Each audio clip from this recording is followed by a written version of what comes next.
कांग्रेस की एस्टेब्लिशमेंट के पीछे जो रीजन था, उसका सबसे बड़ा रीजन था एक प्लेटफॉर्म क्रिएट करना नेशनल मूवमेंट के लिए। और प्लेटफॉर्म जैसे ही हमारे पास क्रिएट होगा, तो कहीं ना कहीं इसके थ्रू हम अपने नेशनलिज्म मूवमेंट को प्रमोट करेंगे और ब्रिटिश लोग जो हमारी टेरिटरी पे कंट्रोल किए हैं, उनको इंडिया से बाहर करने में हम लोगों को हेल्प मिलेगी। तो इसका पर्पस था। तो इसमें दो थ्योरी हमने जानी थी, safety wall theory. Safety wall theory ये थोड़े एक्सट्रीज्म वाले ने दी थी, और इन्होंने बोला कि कांग्रेस का जो एस्टेब्लिशमेंट हुआ है वो इसलिए हुआ है, इसको ज्यादातर बोला था लाला लाजपत राय ने। लाला लाजपत राय ने बोला कांग्रेस का एस्टेब्लिशमेंट जो हुआ है उसका एक सबसे बड़ा रीजन ये है कि ब्रिटिश लोग चाहते हैं कि एक ऐसा प्रेशर कुकर उनके पास हो जिसके थ्रू वो सारी चीजें जान सकें कि इंडिया में कैसे सारी चीजें चल रही है। तो इसलिए इन्होंने कांग्रेस एस्टेब्लिश करी है। दूसरी तरफ गोखले जी कहते हैं कि ऐसा नहीं है, हमने जो कांग्रेस एस्टेब्लिश की है और उसका हेड जो है शुरुआत में एओयू ने इसे एस्टेब्लिश करने में काफी ज्यादा हेल्प। और गोखले ने कहा कि एओयू को इसका फाउंडिंग मेंबर इसलिए बनाया गया है जिससे लाइट कंडक्टिंग थ्योरी, जैसे लाइट क्या करती है जब पड़ती है, और अगर आप उसके बीच में कोई सोर्स नहीं रखोगे, कोई आयरन की चीज नहीं रखोगे, ये नहीं रखोगे, तो आपके घर पे पड़ सकती है, आपके ऊपर पड़ सकती है, तो आपकी डेथ हो सकती है। इससे अच्छा है क्यों ना लाइट कंडक्टिंग को रोकने के लिए हम लोग एओह्यूम का यूज करें। और एओह्यूम हमें ब्रिटिश लोगों के जो भी लाइट कंडक्टिंग होगी या जो भी प्रॉब्लम होगी उससे सेफ गार्ड करेंगे, और धीरे धीरे हमारा मूवमेंट इतना अच्छा चलने लगेगा फिर हमें एओह्यूम की जरूरत ही नहीं पड़ेगी। ये इन्होंने बोला। लेकिन देखा जाए तो लाइट कंडक्टिंग थ्योरी ज्यादा अच्छी है। उसका रीजन क्या है कि ऐसा नहीं कांग्रेस तुरंत खड़ी हो गई, ब्रिटिश लोगों ने चाहा और कांग्रेस बन गई। कांग्रेस से पहले हम लोगों ने देखा बहुत सारे इंस्टीट्यूशन का एस्टेब्लिशमेंट हुआ, और इन इंस्टीट्यूशन का अगला जो फेज था, वो अगला फेज कहीं ना कहीं कांग्रेस का एस्टेब्लिशमेंट था।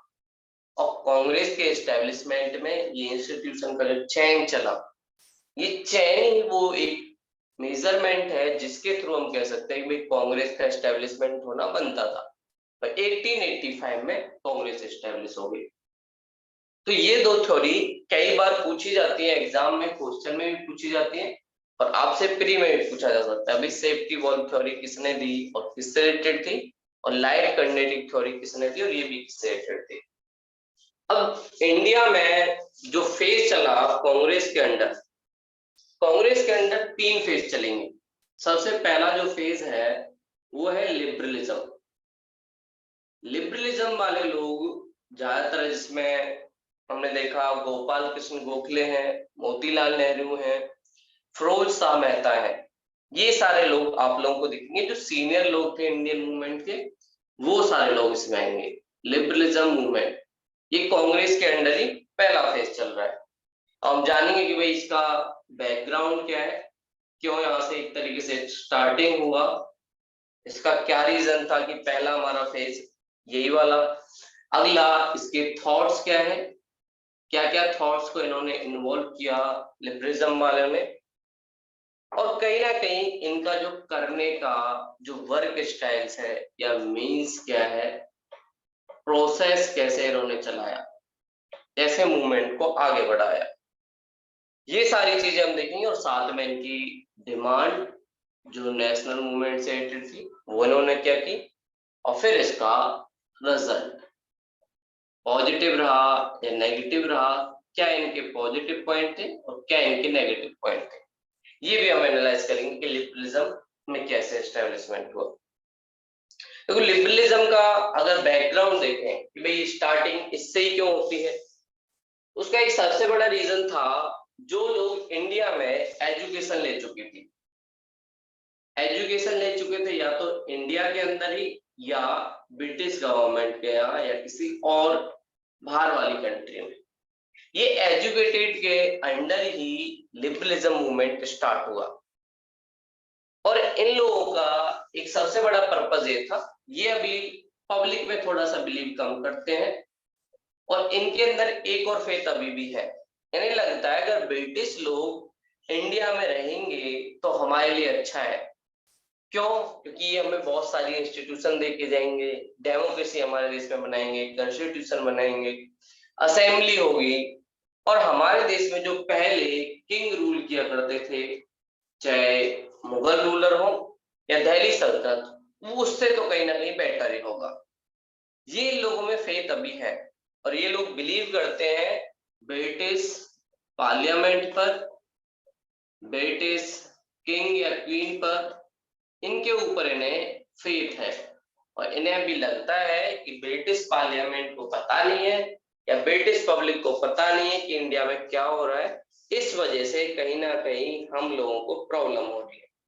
ये इन्होंने स्टार्टिंग फेज में बोला, और जब पब्लिक को आगे को पता चलेगा तो कहीं ना कहीं इंडिया में भी वही रूल स्टेब्लिश हो जाएगा जो ब्रिटेन में है। एक और चीज अक्सर ये बोला करते थे कि इंग्लैंड में और इंडिया में फर्क है काफी ज्यादा।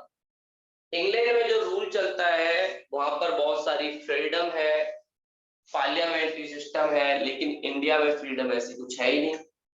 दो चीजों में ये बोलते थे कि भाई इंडिया में कहीं ना कहीं अनब्रिटिश रूल है। अनब्रिटिश रूल और ब्रिटिश रूल में डिफरेंस क्या था? ब्रिटिश गवर्नमेंट जो लंदन में थी वहां पर कुछ पावर लोगों को थी, और साथ में ही ये जो रूल था वो कुछ सिस्टम से चलता था। जैसे पॉलिटिकल लेवल पे वहां पे पार्लियामेंट्री सिस्टम है, लेकिन ऐसा कोई भी सिस्टम इंडिया में एग्जिस्ट करता नहीं था। सिविल पर्सन जो है, सिटीजन है, उनको बहुत सारे राइट है, फंडामेंटल राइट्स है, लेकिन इंडिया में ऐसा कुछ नहीं था। ना फर्स्ट वाला पार्ट पॉलिटिकल सिस्टम था, ना सिविल राइट हमारे पास थे, इनमें से कोई भी चीज हमारे पास नहीं थी। वहां पर फ्रीडम ऑफ स्पीच है, आप लोग न्यूज़पेपर के थ्रू, मीडिया के थ्रू ये सारी चीजें कर सकते हैं। फ्रीडम ऑफ स्पीच लोगों के पास है। और एक और चीज, जब भी लोगों को लगता है तो वो अपने अवेयरनेस के थ्रू गवर्नमेंट से कुछ भी डिमांड भी कर लेते हैं। ये ब्रिटेन में रूल था। और इंडिया में कैसा रूल था? इनमें से कुछ एग्जिस्ट नहीं करता था, इसलिए बोलते थे कि इंडिया में अनब्रिटिश रूल है। और जिस दिन इंडिया में भी ये सारी चीजें हो जाएंगी, हमारे देश में भी पार्लियामेंट होगा, सिविल राइट होंगे, तो कहीं ना कहीं हम लोग भी ब्रिटेन की तरह बन जाएंगे। ये इनका एक अभी फेथ है ब्रिटिश लोगों के प्रति, ब्रिटिश पार्लियामेंट के प्रति। और इस वजह से ये ब्रिटिश लोगों को जाने की बात नहीं करेंगे, बोलेंगे कि ब्रिटिश लोग इंडिया में रुके, अगर ये इंडिया में रुकते हैं तो कहीं ना कहीं हम लोगों को फायदा होगा, हमारे देश में बहुत सारी चीजें इंप्रूव होंगी और हम लोग ज्यादा अच्छे तरीके से डेवलप हो पाएंगे अपनी कंट्री को लेकर। ये सारे फेथ इनके अंदर है। और फिर इन्होंने प्रोसेस क्या किया, कैसे ये लोग आगे आगे धीरे धीरे चीजें की। पहला इनका जो प्रोसेस था, ये लोग बोले कि भाई हम लोग एक 1 ईयर में कोई कहीं ना कहीं बड़ी असेंबली करते हैं। तो कांग्रेस का जो सेशन था लगभग लास्ट मंथ में होता था।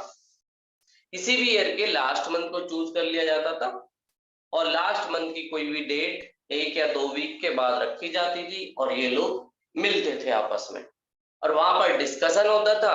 और डिस्कशन के बाद कांग्रेस की एक रिपोर्ट बनाई जाती थी और उस रिपोर्ट में जो भी चीजें होती थी वो या तो ब्रिटिश पार्लियामेंट को या यहाँ जो गवर्नर जनरल था उसके सामने रखी जाती थी। और उसमें ये सारी चीजें बोलते थे कि भाई आप लोग अच्छे हो, बट ये सारी चीजें अगर आप करते हो, ये सारा प्रोसेस आप अपनाते हो, तो कहीं ना कहीं हम लोगों को भी फायदा होगा। जैसे कुछ डिमांड बोलते थे कि इंडियन लोगों को भी पार्लियामेंट दिया जाए, ये इनकी पहली डिमांड थी।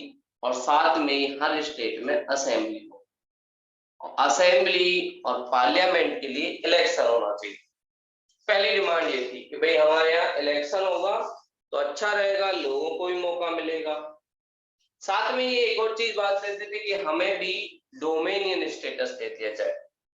डोमेनियन स्टेटस का मतलब ये था कि बड़े लेवल पर ब्रिटिश रूल ही इनको रूल करता रहेगा, उसमें कोई दिक्कत नहीं है, लेकिन छोटे लेवल पर कहीं ना कहीं स्टेट के लेवल पर या सेंट्रल लेवल पे जो अथॉरिटी हो उसका जो राइट है वो इंडियन लोगों को दे दिया जाए। हम लोगों को राइट दे दिया जाए जैसा वो लोग डोमिनियन स्टेटस स्टैब्लिश किए थे अपनी और सारी कॉलोनी में।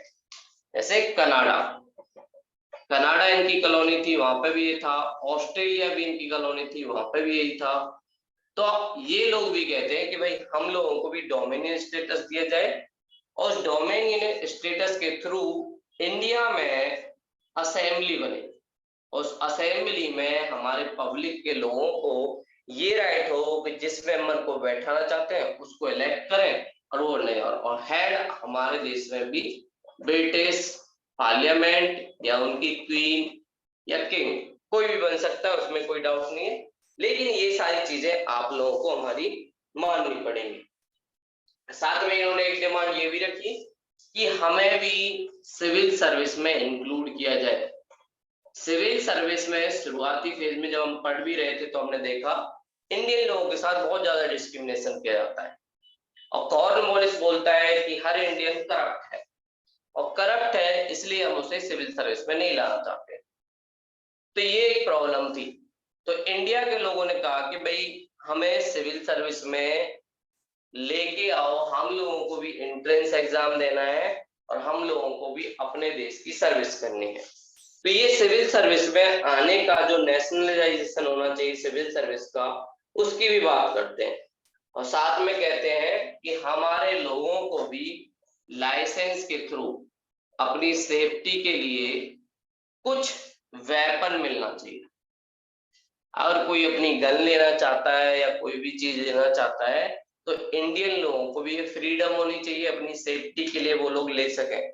और कोई उन पे अटैक करता है जैसे कि ब्रिटिश के लोग यहाँ पे करते थे, उनके पास सबके पास ये सारी चीजें होती थी। तो ये सारी चीजें भी बोलते थे कि भैया हमें भी ये सारी चीजें चाहिए और हमें भी बहुत ज्यादा इसकी जरूरत है।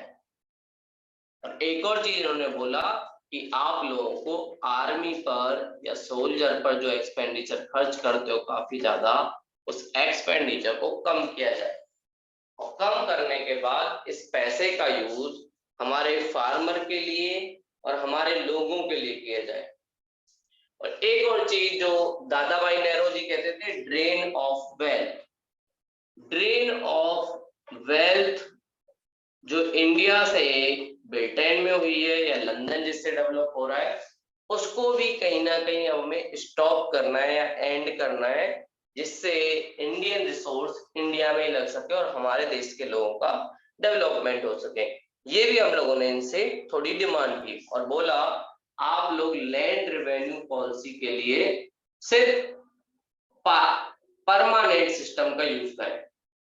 परमानेंट सिस्टम में सबसे बड़ी फायदा चीज ये थी कि इसमें फिक्स होता था कि आप लोग इतना हमसे लोगे, मान लीजिए 30% या 40% जितना भी है इतना हमसे लोगे, बार बार उसमें चेंज नहीं करोगे।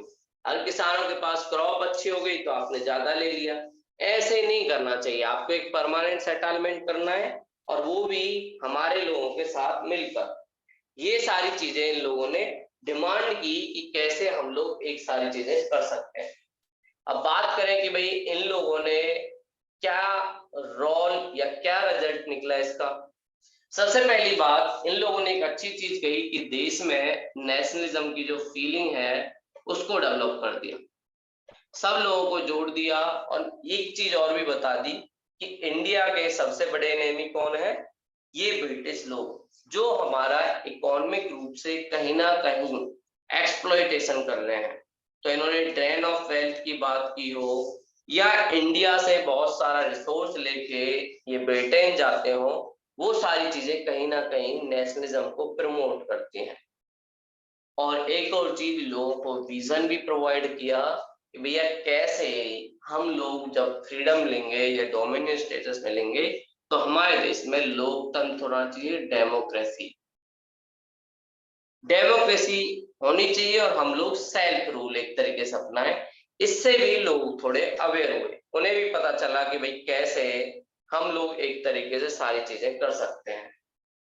और एक और चीज, इन लोगों ने शुरुआती फेज में हमें एक बेस प्रोवाइड किया कि किस बेस पर हम ब्रिटिश के खिलाफ अपनी जो फ्रीडम मूवमेंट है उसको चला सकते हैं।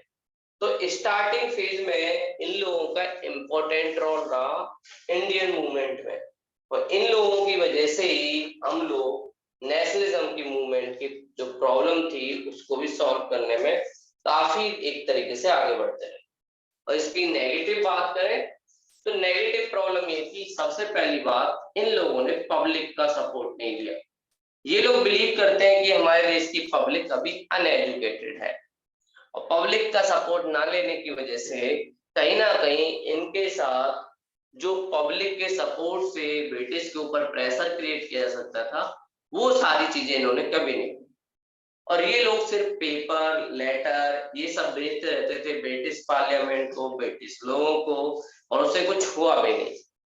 ये इनका एक नेगेटिव है। और दूसरा नेगेटिव ये है, ज्यादातर जो लोग थे वो एजुकेटेड थे, और ये एजुकेटेड मिडिल क्लास तक ही कहीं ना कहीं लिबरलिज्म मूवमेंट लिमिटेड था, और लोग इसमें इंक्लूड नहीं थे। इस वजह से हर क्लास तक ये मूवमेंट नहीं पहुंचा। तो इसकी लिमिटेशन ये सारी चीजें थी जिसमें इनको कहीं ना कहीं इम्प्रूवमेंट करना था। अगर हम कंक्लूजन में गए तो कंक्लूजन में हमें पता चलता है कि शुरुआती फेज अच्छा था, कि इन लोगों ने कम से कम वो बेस्ट बेस रेडी किया जिसके बेस पर हमारा नेशनलिज्म मूवमेंट और हमारी डिमांड आगे बढ़े, और हम लोग ब्रिटिश से बिना फियर के और सारे लॉजिक के साथ कि कैसे आप लोगों ने हमारा इकोनॉमिक तरीके से मिसयूज किया है, ड्रेन ऑफ वेल्थ किया है, चाहे रेलवे का डेवलपमेंट हो या आपकी फ्री ट्रेड पॉलिसी हो, उससे लोगों को अवेयर किया, और इस अवेयरनेस का रिजल्ट निकला कि कांग्रेस के अंदर सेकंड फेज स्टार्ट हुआ।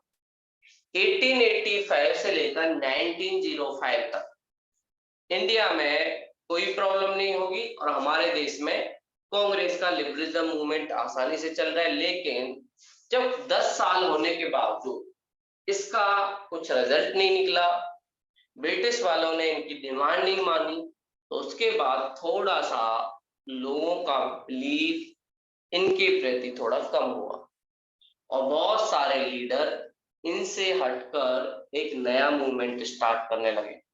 और कांग्रेस के अंदर दूसरा जो फेज है वो स्टार्ट होता है एक्सट्रीमिज्म वाला।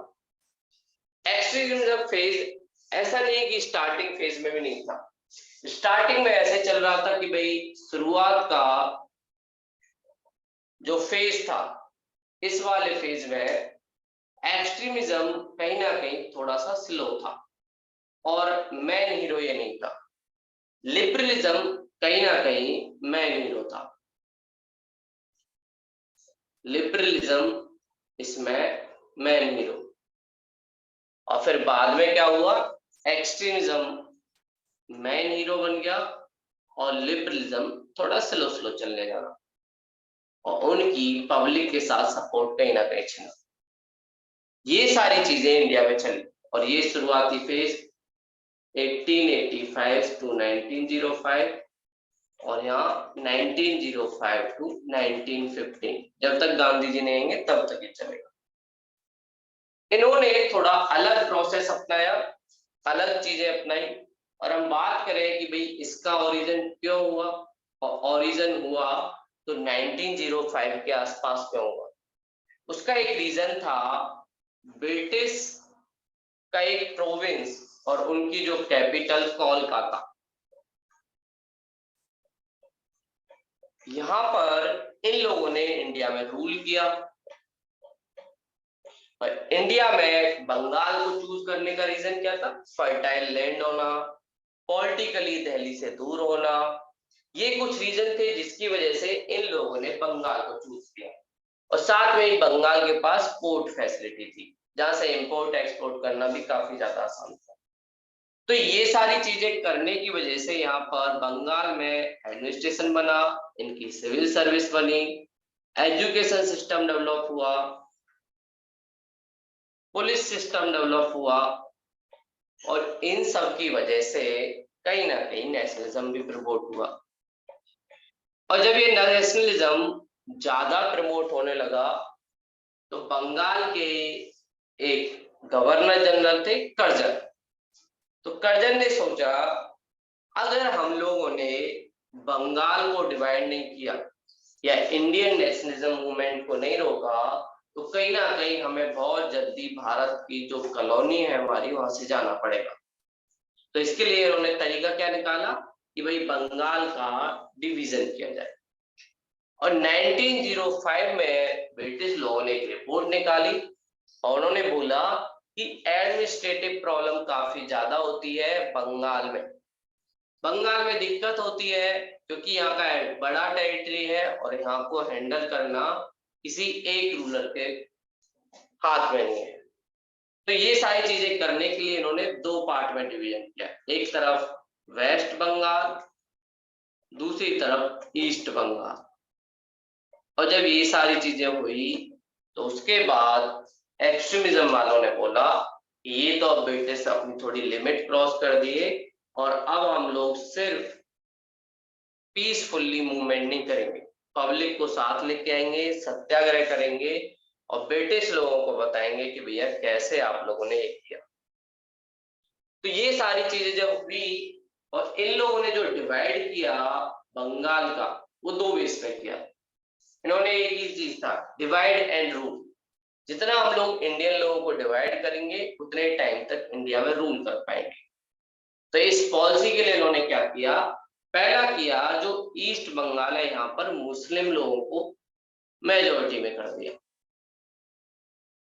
ईस्ट बंगाल में मुस्लिम लोग मेजोरिटी में और वेस्ट बंगाल में हिंदू लोग मेजोरिटी में। तो पहला डिवीजन का रीजन था रिलीजन। रिलीजन के बेस पर इन लोगों ने डिवाइड किया। और दूसरा इन्होंने क्या किया, वेस्ट बंगाल में लैंग्वेज के बेस पे भी डिस्क्रिमिनेशन कर दिया। बंगाल में ज्यादातर लोग बंगाली बोलते थे लेकिन वेस्ट बंगाल में हिंदी बोलने वाले ज्यादा हो गए और कहीं ना कहीं इसकी वजह से बंगाली जो लैंग्वेज थी वो माइनॉरिटी में चली। तो इन्होंने दो तरीके से बंगाल में जो नेशनलिज्म प्रमोट हो रहा था उसको डिवाइड करने की कोशिश की। जब ये सारी चीजें हुई तो 1905 में एक्सट्रीमिज्म वालों ने बोला कि इसके खिलाफ हमें कुछ मूवमेंट करना चाहिए। लेकिन लिबरलिज्म वाले बोले मूवमेंट तो हम भी चाहते हैं बट इस मूवमेंट का तरीका क्या होना चाहिए उस पर कहीं ना कहीं डिस्कशन कर लेने चाहिए। तो एक्सट्रीमिज्म वाले बोले देखो 10 ईयर से आप लोग कर रहे हो, कुछ हुआ तो है नहीं, तो इस बार जो हम लोग बोल रहे हैं वो सारी चीजें आप करो। हम लोग पब्लिक को मोबिलाइज करेंगे और सत्याग्रह करेंगे ब्रिटिश के खिलाफ। ये इन लोगों ने बोला। और इसमें जो एक्सट्रीमिज्म में सबसे ज्यादा इंपॉर्टेंट थे लाल बाल पाल। लाल बाल पाल लाला लाजपत राय, बाल गंगाधर तिलक और बिपिन चंद्र पाल, ये तीन एक्सट्रीमिस्ट लीडर थे और इन्होंने कांग्रेस के सेशन में डिस्कशन किया और कांग्रेस वालों को बोला और उन्हें फोर्स किया कि आप लोगों को कहीं ना कहीं इस मूवमेंट को थोड़ा सा प्रमोट करना चाहिए। तो लिबरलिज्म वाले माने ठीक है भैया मूवमेंट करेंगे, इसमें कोई डाउट। लेकिन उसने एक और चीज बोली कि ये मूवमेंट लिमिट क्या रहेगा, क्या हम पूरी इंडिया में करेंगे या सिर्फ बंगाल में करेंगे। तो एक्सट्रीमिज्म वाले बोले सिर्फ बंगाल में क्यों करेंगे, नेशनलिज्म मूवमेंट की बात है तो पूरे देश में एक साथ करेंगे जिससे ब्रिटिश लोगों को ये सारी चीजें फील हो।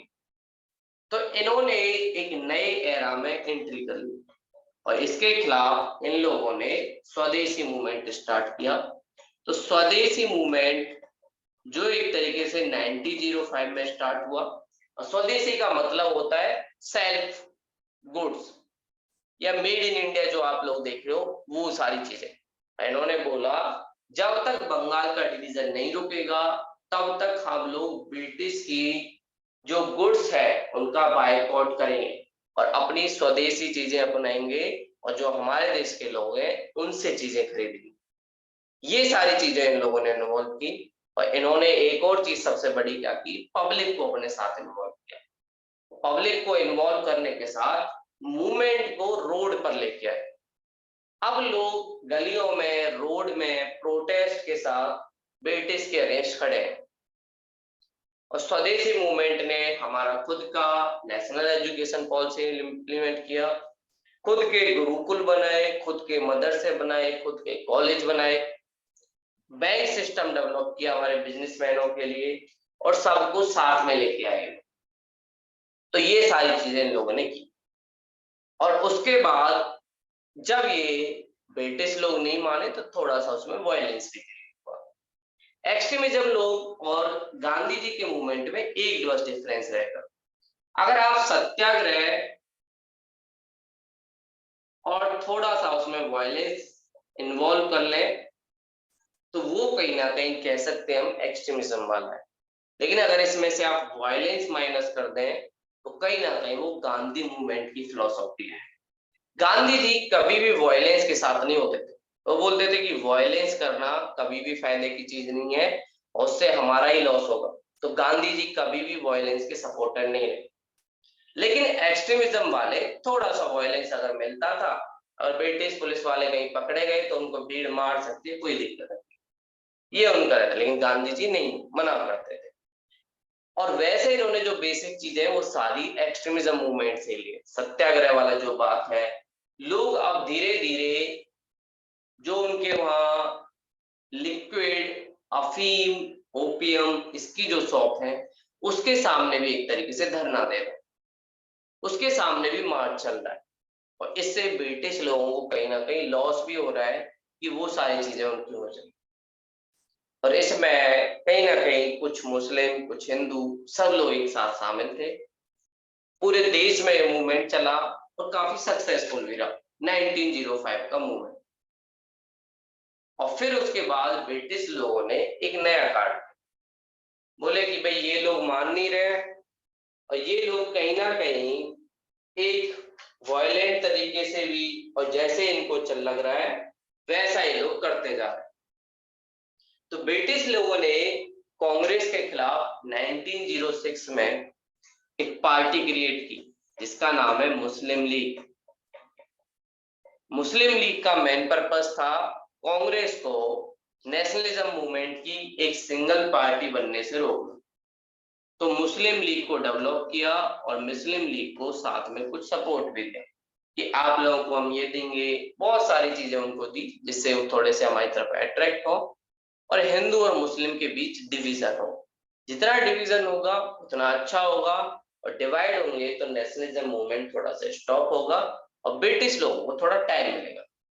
ये इनका मेन पर्पस था मुस्लिम लीग को इस्टेब्लिश करने में और मुस्लिम लीग इस्टेब्लिश कर लिए। ये सारी चीजें एक्सट्रीमिज्म टाइम। फिर उसके बाद 1907 में कांग्रेस का एक सेशन होता है सूरत में और सूरत में उस सेशन में काफी ज्यादा डिबेट होती है। एक तरफ लिबरलिज्म वाले हैं, एक तरफ एक्सट्रीमिज्म वाले हैं। लिबरलिज्म वाले बोल रहे हैं कि अब मूवमेंट को बहुत हो गया, 2 साल चल लिया, बंद कर दिया जाए। लेकिन एक्सट्रीमिज्म वाले बोले नहीं, मूवमेंट तो बंद नहीं होगा। और बात इतने तक आ गई कि आपस में थोड़ा सा लड़ाई भी हो गई। ऐसा बोलते हैं कि तिलक जी ने अपना थोड़ा सा सूज निकाला और गोपाल कृष्ण गोखले जी के पास फेंक दिया। इससे कांग्रेस का भी डिवीजन हुआ। तो 1907 में थॉट्स को लेकर, मीन्स को लेकर, प्रोसेस को लेकर कांग्रेस का डिवीजन हुआ। एक तरफ लिबरलिज्म, दूसरी तरफ एक्सट्रीमिज्म।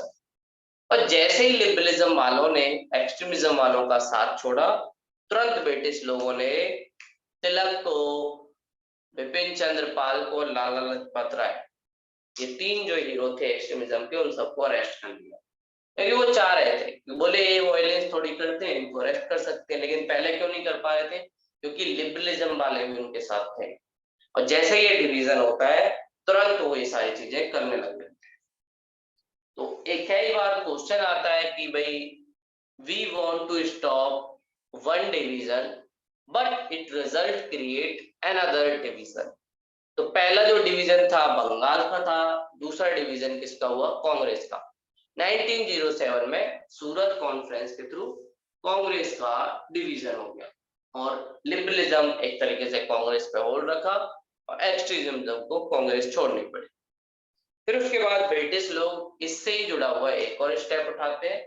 1909 में एक एक्ट लाते, इस एक्ट के through 1909 act Morley Minto reform. Morley जो थे वो ब्रिटेन के लंदन में इंडियन काम को देखते थे, इंडियन सेक्रेटरी, और मिंटो इंडिया में एक तरीके से वॉइसर है।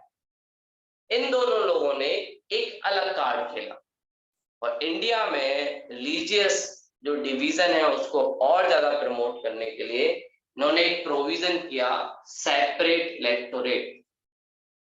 सेपरेट इलेक्टोरेट अभी हमारे देश में आप लोग देखते होंगे जब इलेक्शन होता है तो रिजर्वेशन होता है एससी एसटी इन सब लोगों को, और उस इलेक्शन में जो कैंडिडेट की सीट है वो जाती है एससी एसटी में, लेकिन वोट सब लोग करते हैं।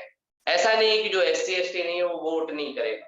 हम सब लोगों को उस असेंबली में या उस कॉन्स्टिट्यूएंसी में वोट करने का राइट है। लेकिन सेपरेट इलेक्टोरेट में डिफरेंस ये है कि कैंडिडेट भी मुस्लिम और साथ में ही वोट देने वाले भी मुस्लिम।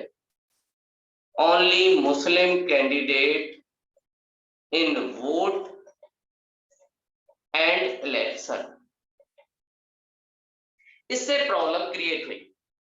अब आप सोचिए वोट भी वही दे रहा है और इलेक्शन भी वही खड़ा हो रहा है, कहीं ना कहीं डिफरेंस क्रिएट हुए और मुस्लिम जो लीडर जो एमपी बने या एमएलए बने उन लोगों ने अदर कम्युनिटी की तरफ ध्यान नहीं दिया, क्योंकि उनकी वोट बैंक का वो पार्ट नहीं है, तो इसलिए वो कहीं ना कहीं मुस्लिम वोटों पे ही ध्यान देते। तो इससे डिवीजन कहीं ना कहीं और बढ़ गया। तो इंडिया के दो पार्ट होने का एक और रीजन सेपरेट इलेक्टोरेट जो 1909 के मार्ले मिंटो रिफॉर्म के थ्रू दिया गया। हर 10 साल में लोग एक्ट लाते थे और उसी का एक अगला पार्ट था 1909 का मुस्लिम को दिए जाने वाला सेपरेट इलेक्टोरेट। शुरुआती स्टेज में थोड़ा सा जो कांग्रेस के लोग थे उन्होंने थोड़ा सा बोला, अगेंस्ट इसके स्टेप उठाए कि भाई आप लोग ये क्यों कर रहे हो, लेकिन वो चाहते थे। और ये जो वेस्ट बंगाल वाले मुस्लिम थे वो भी चाहते थे कि भाई हमको भी मिले, क्योंकि इनको डर था अगर हम लोग उनको फ्रीडम मिली और कांग्रेस उसको चलाएगी तो मेजोरिटी में कौन है? हिंदू लोग, और ये लोग बात करते हैं डेमोक्रेसी की। डेमोक्रेसी अगर आएगी तो भैया जिसके ज्यादा वोट उसकी सत्ता कहीं ना कहीं क्रिएट होगी। तो इन लोगों को इस चीज का डर था, इसलिए इन्होंने ये सारी चीजें की। तो 1909 का सेपरेट इलेक्टोरेट। अब ये सारी चीजें चल रही थी, इसके टाइम ही बहुत सारे जो रिवॉल्यूशनरी थे, जब उन्होंने देखा लिबरलिज्म पहले ही फेल हो चुका है, एक्सट्रीमिज्म वाले लोग जेल में हैं, ब्रिटिश लोग सेपरेट इलेक्टोरेट करवा दी तो हालत बहुत खराब है, तो वहां पर बहुत सारे यूथ हथियार उठा लिए और उन यूथों ने टारगेट करना स्टार्ट कर दिया ब्रिटिश पुलिस ऑफिसरों को और उनको मारने लग गए। जब ये सारी चीजें हुई तो ब्रिटिश लोगों ने 1911 में बंगाल का इंटीग्रेशन कर दिया। बंगाल का जो डिवीजन हुआ था उसको चेंज कर दिया 1911 में। और फिर उसके बाद एक और उन्होंने कार्ड खेला, वो बोले अब हमारी कैपिटल कोलकाता नहीं रही, कैपिटल को लेके चले गए दिल्ली। तो इन्होंने नेशनलिज्म मूवमेंट को खत्म करने का एक और तरीका सोचा, दिल्ली हम लोग चलते हैं। तो इंडिया की कैपिटल दिल्ली बनी 1911 में। तब तक उससे पहले कोलकाता ही इंडिया की कैपिटल थी और नेशनलिज्म मूवमेंट को स्टॉप करने के लिए ये लोग कोलकाता से दिल्ली ट्रांसफर हुए, ये इनका पर्पस था। तो 1911 में ये सारी चीज हुई और ये स्टेप जो चल रहा है अभी हमारे कांग्रेस के अंडर नेशनलिज्म मूवमेंट के। तो सबको समझ आया? किसी को कोई डाउट है अभी तक? अगर किसी को कोई डाउट है तो वो पूछ सकता है। एक बार और मैं रिकॉल करा देता हूँ। पहला हमने फेज पढ़ा लिबरलिज्म वाला, वो अनब्रिटिश रूल की बात करते हैं और बोलते हैं हमारे देश में डोमिनियन स्टेटस हो, सिविल सर्विस में इंडियन लोगों को लागू आ जाए। फिर उसके बाद 1905 में एक ट्रिगर पॉइंट होता है बंगाल का डिवीजन। उस बंगाल के डिवीजन से ओरिजिन होता है एक्सट्रीमिज्म का। एक्सट्रीमिज्म मैन हीरो बन के आते हैं और वो स्वदेशी मूवमेंट चलाते हैं। स्वदेशी मूवमेंट चलता है, अच्छा लोगों का एक तरीके से सपोर्ट मिलता है, पब्लिक ग्राउंड पे आती है, ब्रिटिश के खिलाफ बहुत सारी चीजें करती है, ब्रिटिश लोगों को थोड़ा लॉस भी होता है। 1906 में ब्रिटिश लोग मुस्लिम लीग को डेवलप करते हैं कांग्रेस के खिलाफ और डिवाइड एंड रूल की पॉलिसी को और ज्यादा अच्छा करने। 1907 में सूरत कॉन्फ्रेंस होती है। इसमें लिबरलिज्म और एक्सट्रीमिज्म के बीच डिस्प्यूट क्रिएट होता है और उसकी वजह से कांग्रेस का डिवीजन हो जाता है।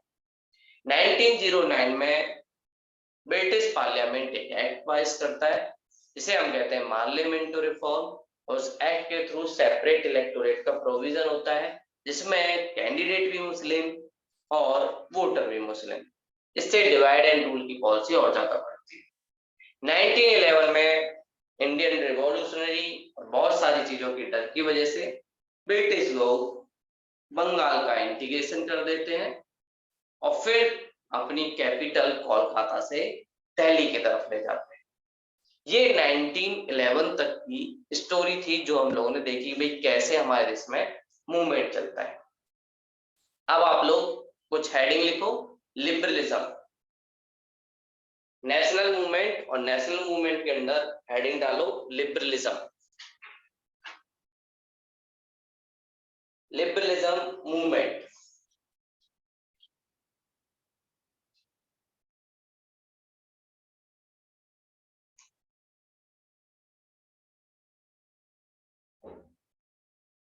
लिबरलिज्म मूवमेंट और उसमें लिखिए इंट्रोडक्शन। देखिए introduction.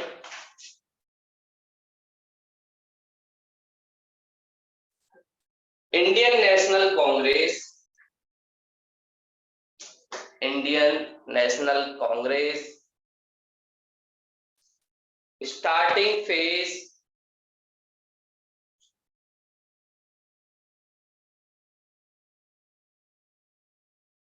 starting phase known as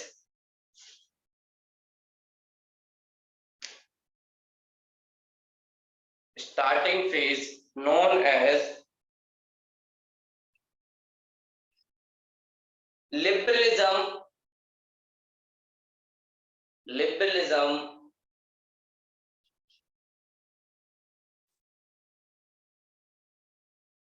liberalism politics,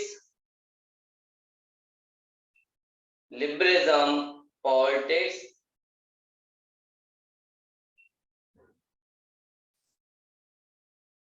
which famous leader was, which famous leader were दादा भाई Naoroji, Dadabhai Naoroji, comma Gopal Krishna Gokhale, Gopal Krishna Gokhale, comma Pherozeshah Mehta,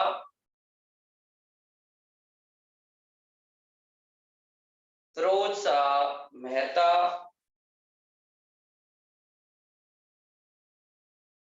and Surendra Nath Banerjee, and Surendra Nath Banerjee. ये कुछ लिबरलिज्म के लीडर थे।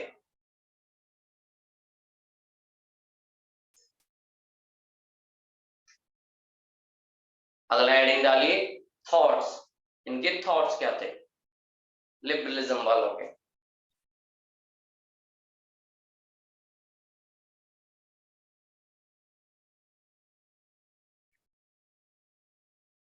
liberalism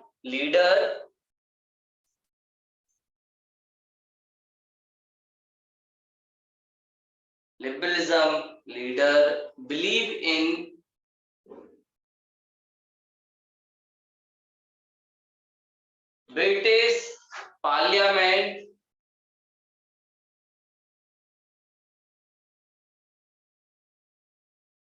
British Parliament and public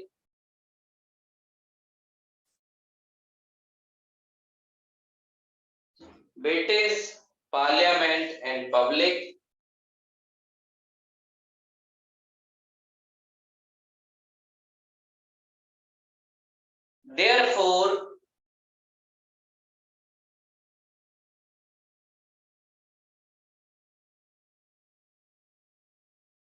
therefore they want to establish constitution process in India. They want to establish constitution process in India.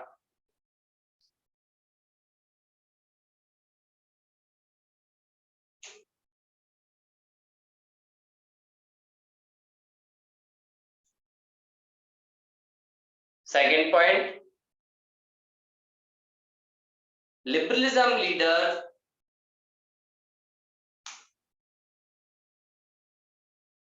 said British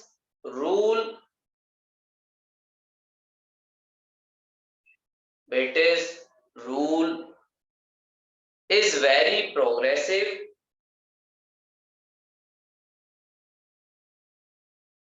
British rule is very progressive.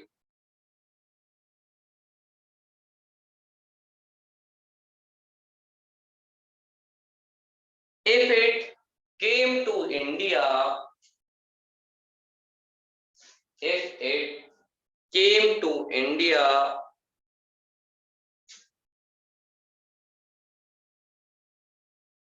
it served our public,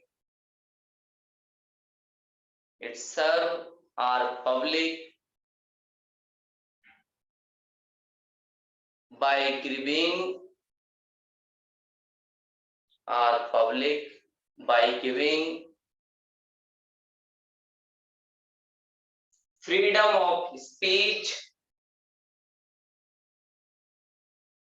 freedom of speech, comma, democracy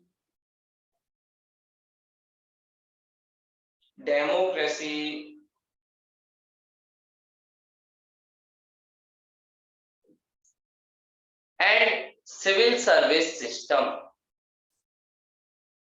and civil service system.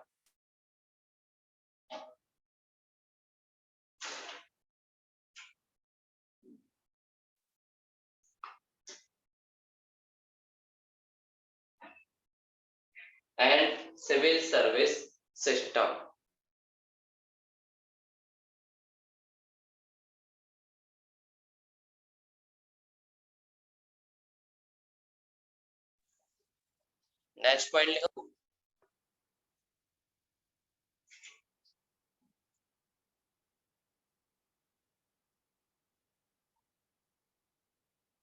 liberalism leader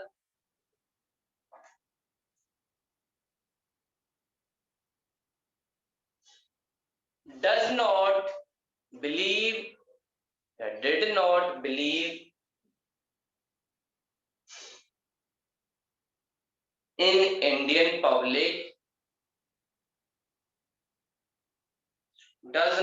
believe in Indian public,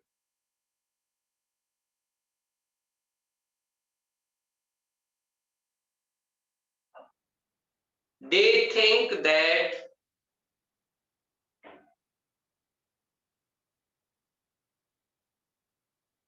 Indian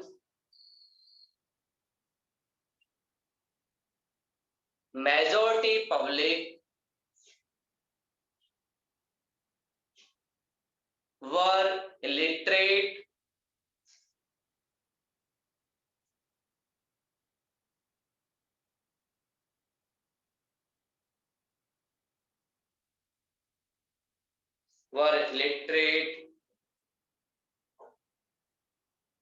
and they not know how to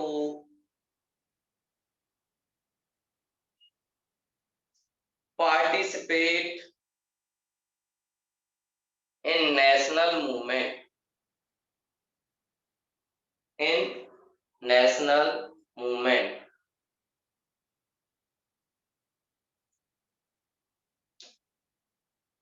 in national movement. अगला heading डालिए demand. इनकी demand क्या थी?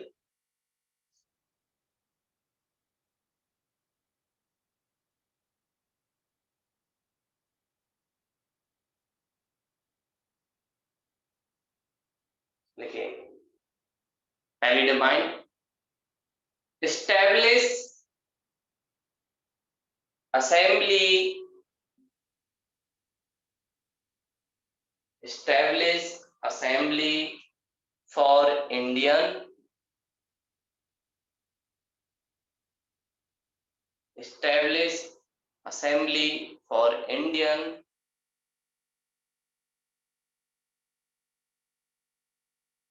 and also increase their strength.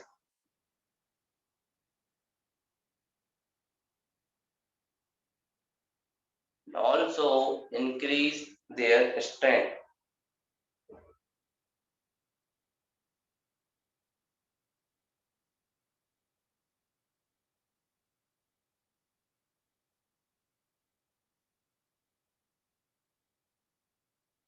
लिखिए next point, point number second,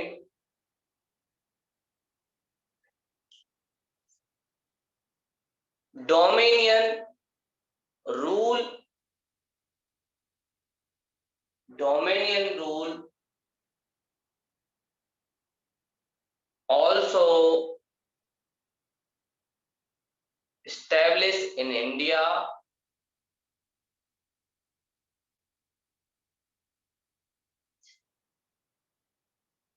dominion rule also established in India like Canada and Australia,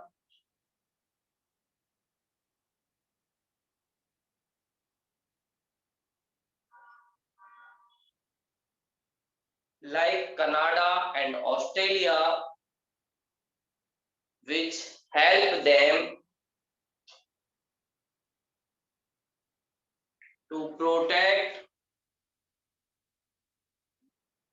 which help them to protect their civilian right, their civilian right.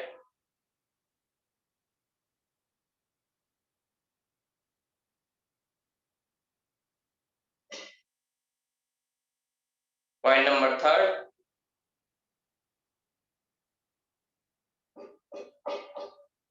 indigenization of civil service,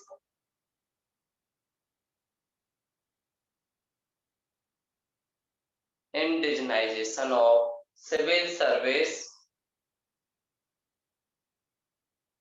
and also increase age limit, and also increase age limit.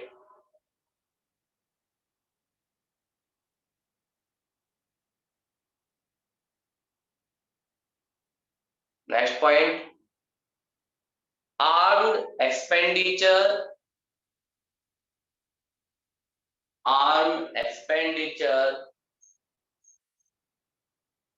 cut down,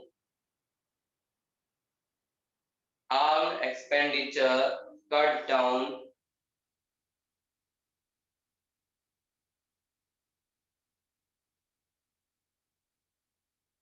next point, stop drain of wealth,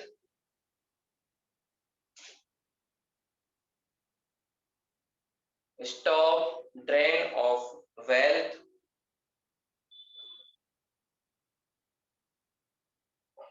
next point, permanent settlement, permanent settlement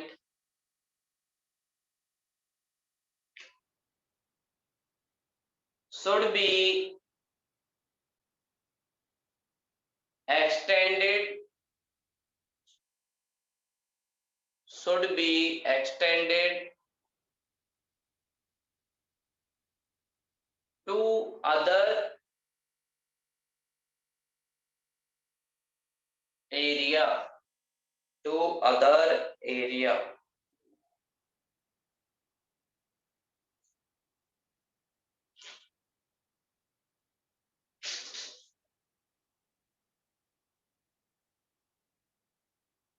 Next point, end of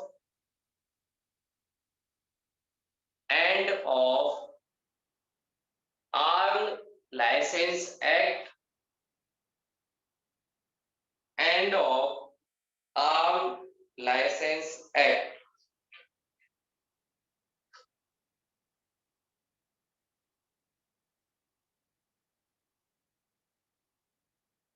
arm licence act. अगला heading डालिए result, result या contribution, उनका contribution क्या है वो भी आप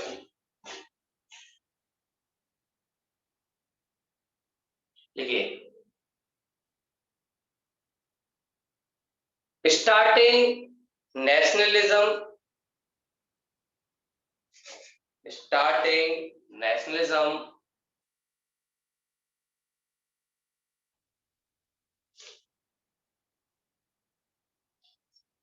leadership given by liberal,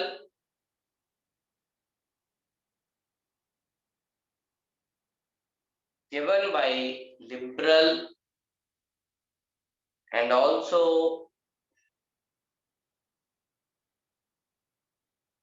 also create nationalism awareness, and also create nationalism awareness.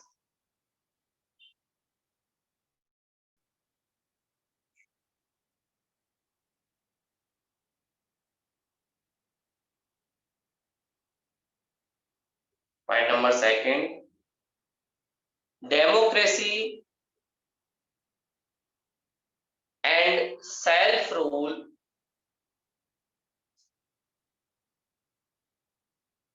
democracy and self-rule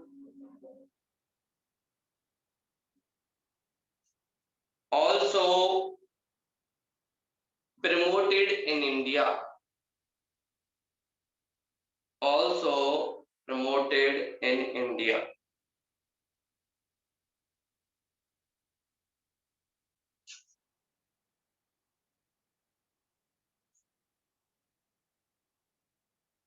Point number third,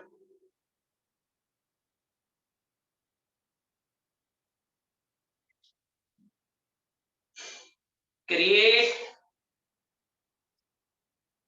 economic, create economic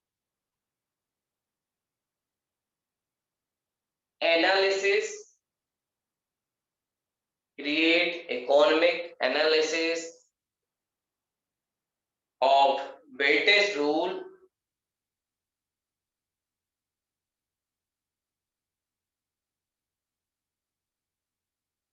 of British rule, which help to find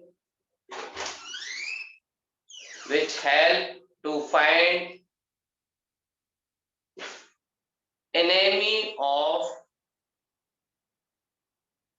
Indian, which help to find enemy of Indian.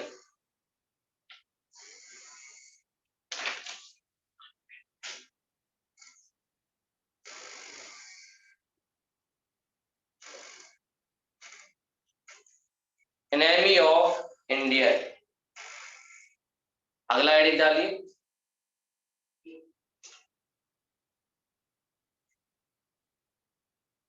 Next heading डालिए limitation.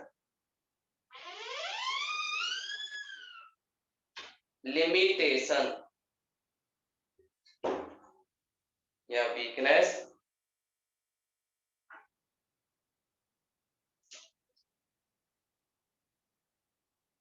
This movement limited to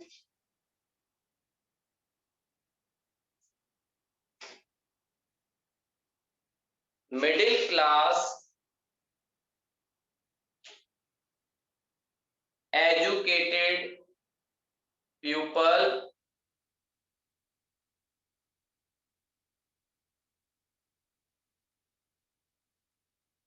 middle class educated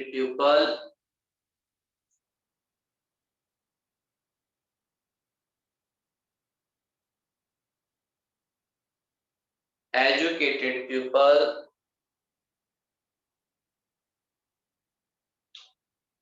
and larger public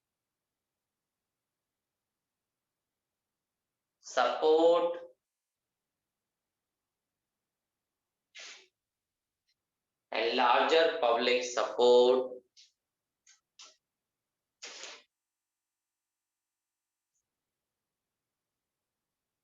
did not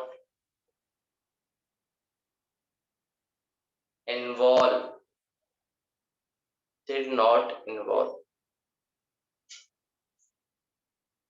अगला heading conclusion.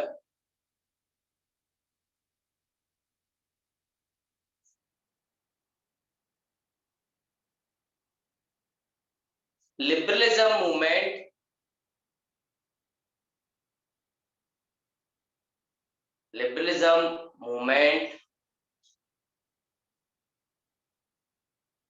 successful in a manner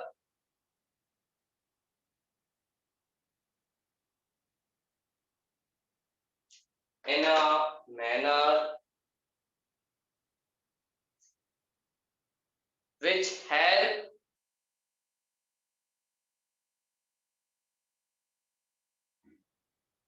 to create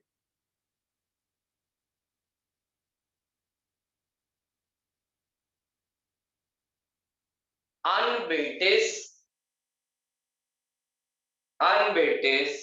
rule in India. Create unbeaten rule in India, which further help to our national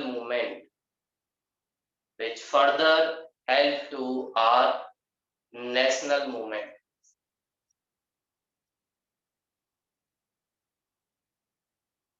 ठीक है, तो ये सारा liberalism वाला phase था और हम कल करेंगे. किसी को कोई डाउट हो तो वो पूछ सकता है. नेहा जी, दीप्तांशु जी और सृष्टि जी, किसी को कोई डाउट है? No sir. चलिए तो मिलते हैं कल की क्लास में. Yes sir. Radhe Radhe. Radhe Radhe. Thank you sir. Welcome Neha ji.